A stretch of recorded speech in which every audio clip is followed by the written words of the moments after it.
Deus abençoe você, meu irmão, minha irmã, que vai ouvir essa pregação. Que o Divino Espírito Santo te ilumine, te guie, te abençoe, te proteja, te guarde e te faça companhia. Pedindo a intercessão da Santíssima Virgem Maria, a luz do Divino Espírito Santo, que Deus toque os nossos corações, nossas vidas sobre essa reflexão. Ave Maria, cheia de graça, o Senhor é convosco. Bendita sois vós entre as mulheres, e bendito é o fruto do vosso ventre, Jesus. Santa Maria, Mãe de Deus, rogai por nós, pecadores, agora e na hora de nossa morte. Amém. Ó Santíssima Virgem Maria, concebida sem pecado, rogai por nós que recorremos a vós. São José, rogai por nós. Vinde, Espírito Santo, enchei o coração dos vossos fiéis e acendei neles o fogo do vosso amor. Enviai o vosso Espírito, Senhor, e tudo será criado e renovareis a face da terra. Oremos. Ó Deus, que instruístes os corações dos vossos fiéis com a luz do Espírito Santo, fazei que apreciemos retamente todas as coisas, segundo o mesmo Espírito, e gozemos sempre da sua consolação. Por Cristo nosso Senhor. Amém. Divino Espírito Santo, nós ilumine, nós guie. Essa pregação, essa reflexão é sobre santidade. O que é ser santo? O que a Igreja Católica fala sobre santidade? O que a Bíblia fala sobre santidade? Essa pregação vai ser sobre santidade, também sobre imagens. A principal vocação nossa, meu irmão, minha irmã, é ser santo. Quem não quer ser santo já escolheu o inferno, que só entra no céu quem é santo, quem é santa. Mas o que é ser santo, ser santa? Sabemos que de todos os que estão no céu, homens, mulheres, santos e santas, apenas uma não precisou de conversão, que foi a Santíssima Virgem Maria. A Santíssima Virgem Maria nunca pecou. Sabemos aí de grandes santos e santas que estão no céu, que tiveram que se converter. Santo Agostinho foi pai solteiro. Santo Agostinho dizia: eu procurava fora o que estava dentro de mim, ou seja, ele procurava a felicidade fora, procurava a felicidade no sexo, os prazeres mundanos. A felicidade estava dentro dele, porque a felicidade é Jesus Cristo. São Paulo apóstolo perseguiu tantos cristãos, né? Naquela viagem que ele estava indo para Damasco, onde Jesus Cristo se manifesta a ele se converte. Está ali no livro do Atos dos Apóstolos, no capítulo 9. Tantos outros santos e santos, São Pedro, né, que negou Jesus Cristo 3 vezes, né? Chorou, se arrependeu, foi perdoado por Jesus Cristo, continuou na missão. E São Pedro foi crucificado de cabeça para baixo, porque se julgou que não era digno de morrer como Jesus e estar no céu. Mas o que é ser santo? São João Paulo II dizia que ser santo é lutar contra o pecado todos os dias. Ser santo é o pecador que não desiste. E São Dimas, né, o chamado ladrão perdoado, um pouco antes de partir desta vida, ele teve ali o perdão dos seus pecados, né, e a salvação eterna é garantida, né, prometida por Jesus Cristo. Então, a principal vocação minha, meu irmão, minha irmã, a principal vocação minha e sua é ser santo. É ser santo. Nós recebemos esse chamado no nosso batismo. E nós recebemos a graça santificante no batismo. Santo Agostinho dizia que Deus só pede aquilo que Ele já nos deu. Então, se Deus pede para nós sermos santos, Deus já nos deu essa graça de sermos santos. Quando que nós recebemos essa graça de sermos santos? No batismo, no batismo. Antes de Deus chamar eu e você a qualquer outra coisa, Deus nos chamou a ser santo. Você que é solteiro, você que é solteira, Deus te chama a ser santo. Você que tem algum ministério na igreja, participa de uma pastoral, antes de Deus chamar isso, Deus te chamou a ser santo, ser santo. Ah, mas eu não tenho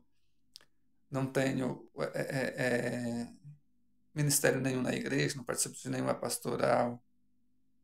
Então, o ministério principal é ser santo. O ministério principal meu é ser santo. Antes de Deus me chamar a ser pai, a ser esposo, Deus me chamou a ser santo. Antes de Deus me chamar a ser pregador, Deus me chamou a ser santo.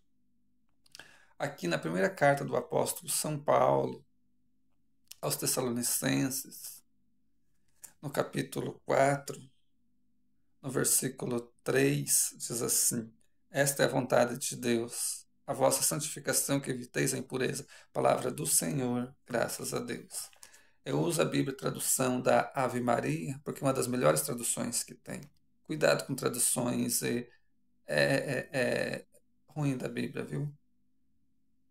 Traduções boas hoje da Bíblia, tradução da Ave Maria, tradução da Jerusalém e tradução da CNBB. Essas traduções são boas. Cuidado com certas traduções ruins da Bíblia. Então eu estou com a tradução da Ave Maria, que é uma das melhores traduções que tem. Então aqui deixa muito claro qual que é a vontade de Deus: que a gente seja santo, que eviteis a impureza. A impureza aqui na linguagem bíblica era impureza sexual. Mas essa impureza também pode ser todo tipo de pecado, porque o pecado nos torna impuros. Então, esta é a principal vocação minha e sua, é ser santo, é ser santo. Mas o que é ser santo, ser santo? Ser santo, meu irmão, minha irmã, é viver a unidade com Deus. É viver a unidade com Deus que nos santifica. Deus que é totalmente santo, Deus que é totalmente justiça, Ele que nos santifica. Ninguém é santo sozinho, ninguém é santo sozinha, não. Deus que é totalmente santo, que é totalmente perfeito, Ele santifica aquelas pessoas que, de livre e espontânea vontade, Deus não obriga ninguém, não, Deus nos quer livres, aquelas pessoas que, livre e espontânea vontade, se unem a Ele e evite e abandone o pecado. Essa que é a verdade, essa que é a realidade. E a principal missão do Divino Espírito Santo em nós é nos santificar. É nos santificar. Tem santo que está no céu, que não realizou milagre nenhum. Santa Maria de Gorete, que morreu menina, né? Tinha mais ou menos uns 12 anos.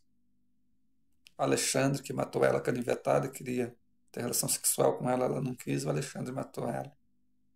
Eu assisti o filme de Santa Maria de Gorete. E o chamado ladrão perdoado, que a igreja venera como São Dimas, que está no céu, realizou algum milagre? Não. Mas foram santos que saíram deste mundo em unidade com Deus. Em unidade com Deus. Então, aqui deixa muito claro a nossa vocação, ser santos. Mas eviteis, por seja evitar o pecado. Então, ser santo é aquela pessoa que abandona o pecado e acolhe Jesus Cristo. É procura viver uma vida de unidade com Jesus Cristo em todo o lugar. Principalmente aqui fora da igreja, porque dentro da igreja é muito fácil ser santo, ser santo. E se no caso peca, se arrepende de coração, chora, como São Pedro, né? Que chorou quando viu Jesus, e se reconcilia com Jesus Cristo num arrependimento sincero, num pedido de perdão sincero e numa volta total e sincera a Deus, como a parábola do filho pródigo que nos conta o Evangelho de Nosso Senhor Jesus Cristo segundo São Lucas, né? No capítulo 15. No capítulo 15, né? Está aí, né? No capítulo 15. Na carta de Santiago,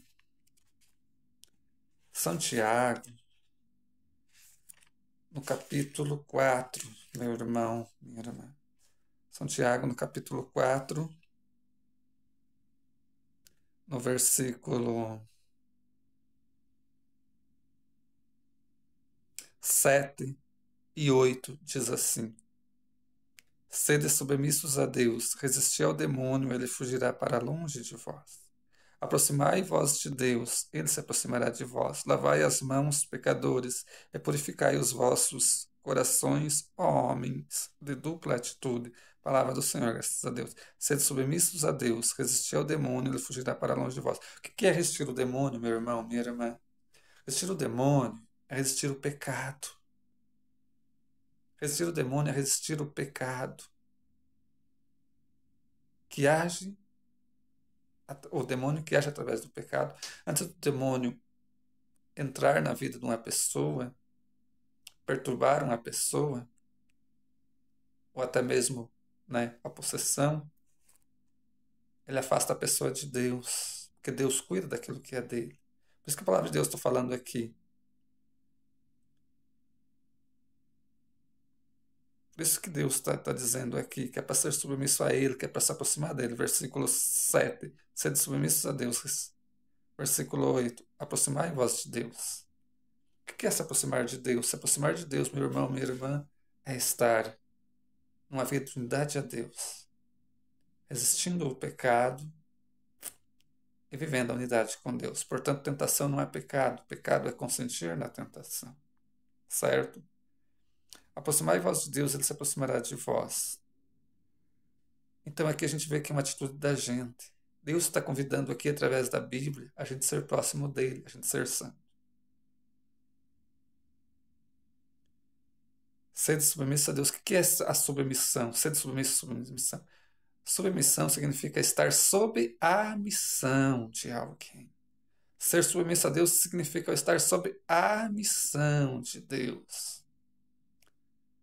E a principal missão de Deus em mim e você é ser santo. Você, mulher, é ser santa. Essa é a principal missão de Deus para nós, para mim e para você. Porque o que Deus mais quer para mim e para você é o céu, é a vida eterna. E para ir para o céu precisa ser santo. Em Hebreus, capítulo 12, no versículo 14, fala: procurai a paz com todos e a santidade ao mesmo tempo, sem a qual ninguém verá o Senhor. Então, procurar a paz com todos é, primeiramente, procurar a paz com Deus. Ah, eu nunca briguei com Deus. E o pecado? E o pecado? E o pecado, meu irmão, minha irmã? Então, ser submisso a Deus significa estar sob a missão de Deus. A principal missão de Deus para mim e para você é ser santo, ser santa, que é viver a unidade com Deus, que implica em acolher Deus e abandonar o pecado. Aqui Deus está nos convidando, que Deus está convidando eu e você a ser próximo dele, a se aproximar dele. Você, meu irmão, minha irmã, está sendo próximo de Deus, está distante de Deus. Mas, mesmo que você esteja distante de Deus, volte para Deus, volte para o Senhor, porque Ele te ama, Ele te convida à santidade, e Ele está de braços abertos a te acolher, Ele está de braços abertos a te aceitar, a você abandonar o pecado e viver uma vida nele.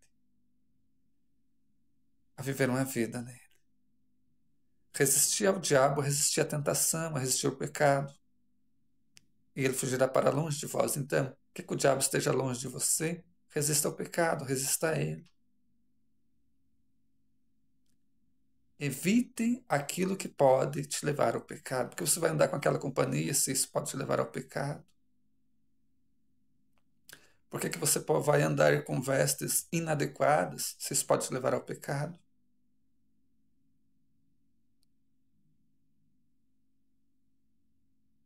Se isso pode te levar ao pecado. Aproximai-vos de Deus, Ele se aproximará de vós. Então, meu irmão e minha irmã, ser santo é viver a unidade com Deus, que é totalmente santo e que nos santifica. Como o ladrão perdoado São Dimas, que está no capítulo 23 do Evangelho Nosso Senhor segundo São Lucas, que um pouco antes dele morrer, ele consegue o perdão dos seus pecados e a salvação eterna. A igreja nos fala que nós não devemos de esperar esse momento. Por quê? Porque São Dimas estava do lado de Jesus, que estava crucificado para a nossa salvação. Então é muito perigoso esperar esse último momento, porque nem todos nós temos esse privilégio. Gente, pessoas que morrem de acidentes, que morrem de morte repentina, como um acidente, como o infarto. Eu sofri um ameaço de infarto. Quase morri.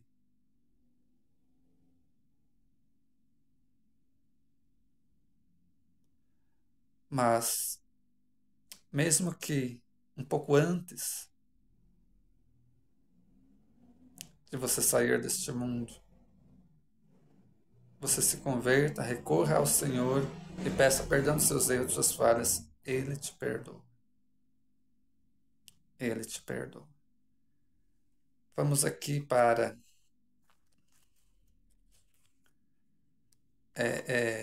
falando um pouquinho para você sobre imagens. Aí depois eu volto sobre santidade. O primeiro a fazer imagem foi Deus. Deus fez eu e você a imagem e semelhança dele. Está aqui no livro do Gênesis. Deixa eu achar aqui.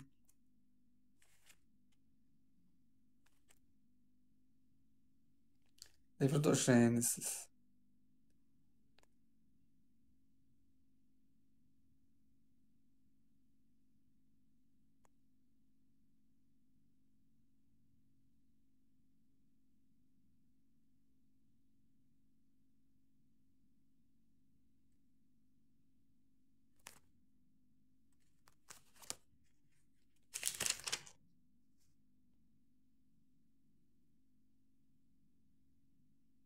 Livro do Gênesis, no capítulo 1, no versículo 27, que diz assim: Deus criou o homem, a sua imagem.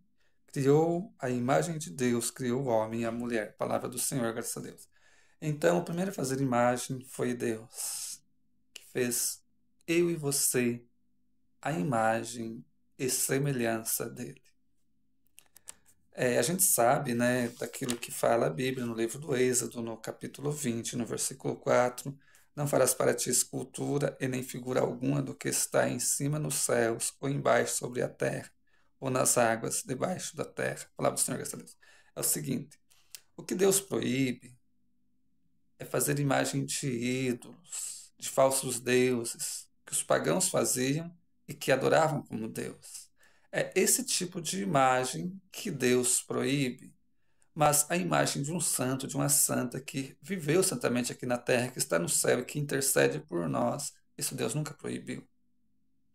Por exemplo, aqui um pouquinho mais adiante, no livro do Êxodo, no capítulo 25, onde a Arca da Aliança, que era uma das coisas mais sagradas que o povo de Israel tinha, e o povo de Israel acreditava na presença de Deus na Arca da Aliança, como nós acreditamos na presença de Deus na Santa Eucaristia. E Deus manda fazer duas imagens de querubins, que é isso, duas imagens de anjos, e colocar na chamada Arca da Aliança. Está aqui no livro do Êxodo, no capítulo 25, no versículo 18. Olha só o que fala aqui.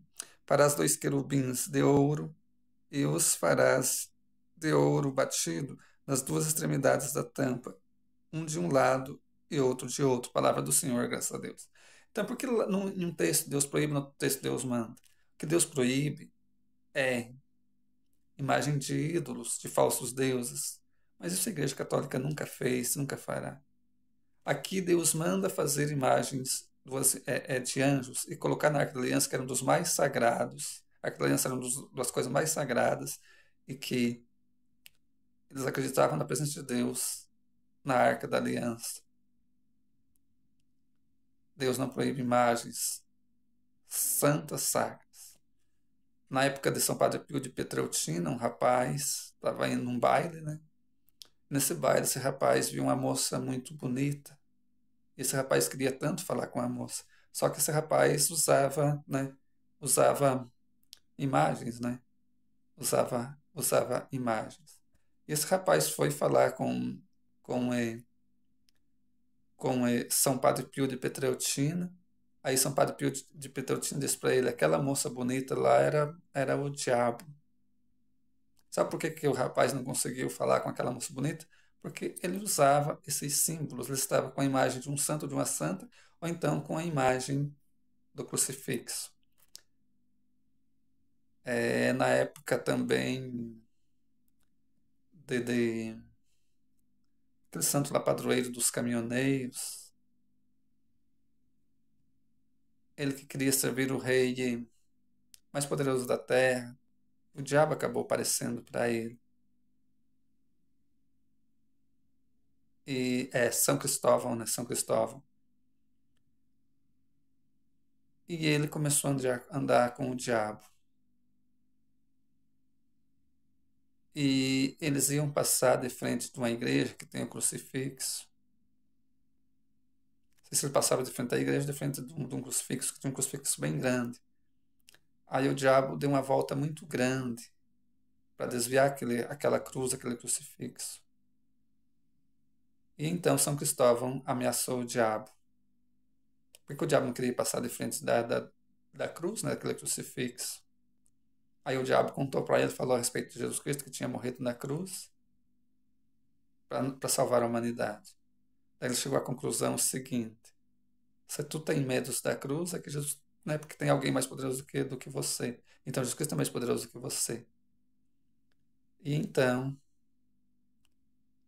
ele foi servir Jesus Cristo. Então ele foi servir Jesus Cristo.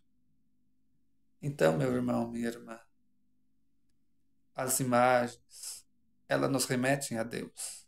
Não é Deus, mas ela remete a Deus. A imagem de Nossa Senhora é uma imagem, mas ela nos remete a Nossa Senhora. O crucifixo nos remete a Jesus Cristo. Outra coisa que aconteceu também, aconteceu lá nos Estados Unidos. Uma mulher que tinha um amigo, a mulher era muito católica, católica, cristã mesmo. Ela tinha um amigo e o amigo dela era satanista, mas ela não sabia. Aí ela pegou e foi dar um presente para o amigo dela. E o presente que ela deu para o amigo dela era a imagem, nossa, era uma medalha de Nossa Senhora. E ela falou para ele que estava dando um presente bastante poderoso para ele. Entregou aquela medalha de Nossa Senhora. Ele pensou consigo, ele satanista, né? Pensou consigo, vamos ver aqui quem é poderoso. Pegou a imagem de Nossa Senhora e fechou na mão dele bem forte. Quando ele fechou a imagem, quando ele fechou a medalha de Nossa Senhora bem forte na sua mão, Nossa Senhora apareceu para ele, explicou para ele os erros dele. Ele largou o satanismo e se converteu à Igreja Católica, ao cristianismo. Então, meu irmão, minha irmã, não é pecado nenhum, nem idolatria ter imagem. Nem idolatria. Não há idolatria também, não. Tenha uma imagem devotamente, sabendo que aquela imagem não é o santo, não é a santa, mas arremete a você pedir a intercessão do santo da santa.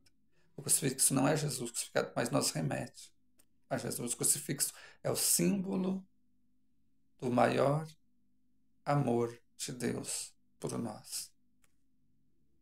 Essa que é a verdade, essa que é a realidade. Aqui, para fechar, aqui no Evangelho de Nosso Senhor Jesus Cristo, segundo São João, no capítulo 15, no versículo 5, Evangelho de Nosso Senhor Jesus Cristo, segundo São João, capítulo 15, versículo 5, Jesus Cristo fala assim: eu sou a videira, vós os ramos. Quem permanecer em mim, eu nele, se dá muito fruto. Porque sem mim nada podeis fazer. Palavra de salvação, glória a vós, Senhor. Uma árvore, meu irmão, minha irmã, para ela dar fruto, ela precisa estar viva. A árvore verde, ela é um ser vivo, a árvore tem vida. Então, quando Jesus Cristo fala aqui que ele é a videira verdadeira, significa que Jesus Cristo tem vida. Jesus Cristo tem vida. A principal vida minha, vida sua, meu irmão, minha irmã, é estar com Jesus Cristo. Ele que tem a verdadeira vida. Estar longe de Jesus, estar sem Jesus, é caminhar sem rumo. É viver na morte achando que está vivo. Então, Jesus Cristo aqui se compara a essa videira. Eu sou a videira, ou seja, Jesus Cristo diz que ele é a videira. O que uma árvore, o que faz uma árvore frutífera? Ela dá fruto. Ela dá fruto. Então, Jesus Cristo, essa árvore viva, se compara com a videira, os galhos, que somos nós, que unidos a Jesus Cristo vamos dar fruto. Qual que é o fruto? O fruto é a santidade. O fruto é a santidade. A palavra eu sou, na linguagem bíblica, significa Deus. Capítulo 3 do livro do Êxodo, quando Moisés pergunta para Deus o nome dele, o que Deus fala? Eu sou aquele que sou. Quando o apóstolo São João escreveu esse evangelho, o apóstolo São João estava combatendo uma heresia. Alguns duvidavam que Jesus Cristo era Deus, outros duvidavam que Jesus Cristo era humano. A Bíblia é muito clara, Jesus Cristo é verdadeiramente Deus, né, divino, e verdadeiro homem, humano. Você vai achar aqui no Evangelho de Nosso Senhor Jesus segundo São João muita palavra eu sou, é um dos evangelhos, né, que mais demonstra a divindade de Jesus Cristo. Então Jesus Cristo é essa verdadeira videira que nós, unidos a Ele, estamos com a verdadeira vida, dada por Jesus Cristo, que é a santidade e a salvação. E Jesus Cristo termina esse versículo, Jesus Cristo dizendo: quem permanecer em mim ou nele, ou seja, quem permanecer em Jesus Cristo, com essa pessoa, Jesus Cristo permanece. É o dom aqui do quê? Da perseverança. Perseverar, né? Permanecer. Esse dá muito fruto, porque sem mim, ou seja, sem Ele, Jesus Cristo, nada podeis fazer. Sem Jesus Cristo, nada podeis fazer. Lembra que eu disse, que eu disse nessa pregação que a principal missão do Espírito Santo é nos santificar? Para terminar, Romanos, carta do apóstolo São Paulo aos Romanos, capítulo 8, versículo 9, diz assim: vós, porém, não viveis segundo a carne, mas segundo o Espírito, se realmente o Espírito de Deus habita em vós. Se alguém não possui o Espírito de Cristo, esse não é dele. Palavra do Senhor, graças a Deus. Se alguém não possui o Espírito de Jesus Cristo, esse não é dele, ou seja, o Espírito Santo. Então, meu irmão, minha irmã, quer permanecer em Jesus Cristo? Quer ter Jesus Cristo? É o Divino Espírito Santo. Quer ir para o céu, meu irmão, minha irmã? É Jesus, é o Espírito Santo. Viver a unidade com Jesus Cristo é um abandono do pecado, um acolhimento de Jesus Cristo. Eu peço a você, meu irmão, minha irmã, que vai ver essa pregação, vai assistir essa pregação. Vai abandonando o pecado. Vai acolhendo Jesus, vai acolhendo o Divino Espírito Santo na sua vida, vai acolhendo o Divino Espírito Santo no seu coração, vai dizendo: Jesus, eu te aceito, Jesus. Eu te aceito, Divino Espírito Santo. Vai pedindo que o Divino Espírito Santo te ilumine, vai pedindo que o Divino Espírito Santo te guie, vai pedindo que o Divino Espírito Santo te dê a graça de você abandonar o pecado e viver uma vida de unidade com Deus. Porque aí está a minha e a sua salvação, aí está a minha e a sua santidade, meu irmão, minha irmã. Aquele que não possui o Espírito de Cristo não pertence, ele quer pertencer a Jesus Cristo através do Divino Espírito Santo. Vai dizendo: vem Divino Espírito Santo a me iluminar. Vai dizendo: vem Divino Espírito Santo a me guiar. Vai dizendo: vem Divino Espírito Santo a me iluminar. Me ajuda a abandonar o pecado, Divino Espírito Santo. Divino Espírito Santo, eu não quero o pecado, eu quero a Ti, Senhor. Eu te acolho, Divino Espírito Santo. Eu te acolho, Divino Espírito Santo. Vai se entregando ao Divino Espírito Santo. Paute a sua vida no Divino Espírito Santo. Paute a sua vida em Jesus Cristo. Abandone o pecado. Abandone aquilo que pode te levar ao pecado. Por quê? Que amor há. Que felicidade há naquilo que te leva ao pecado ou pode te levar ao pecado. Amor verdadeiro, felicidade verdadeira está em Deus, naquilo que te leva a Deus. O Divino Espírito Santo nos ilumina. Eu acolho o Divino Espírito Santo e abandono todo o pecado. Peço ao Divino Espírito Santo que me dê a graça de viver uma vida de unidade, de comunhão com Ele, de comunhão com o Senhor Jesus Cristo e muito longe de todo o pecado. Vem, Divino Espírito Santo, me guiar. Vem, Divino Espírito Santo, me iluminar. Eu me entrego a Ti, Divino Espírito Santo. Eu me abandono em vós, Divino Espírito Santo. Pelo sacrifício do Senhor Jesus Cristo na cruz, sua ressurreição, eu te peço, Divino Espírito Santo, queima, destrua todo o pecado em mim. Me perdoa, Divino Espírito Santo, pelo sacrifício do Senhor Jesus Cristo na cruz, sua ressurreição, Divino Espírito Santo, dá-me um novo coração, dá-me uma nova vida, Divino Espírito Santo. Repleta de Ti, Divino Espírito Santo. Vinda, Espírito Santo, enchei o coração dos vossos fiéis e acendei neles o fogo do vosso amor. Enviai o vosso Espírito, Senhor, e tudo será criado, e renovareis a face da terra. Oremos. Ó Deus, que instruíste os corações vossos fiéis com a luz do Espírito Santo, fazei que apreciemos corretamente todas as coisas, que usemos sempre de sua consolação. Por Cristo nosso Senhor. Amém. Divino Espírito Santo, nós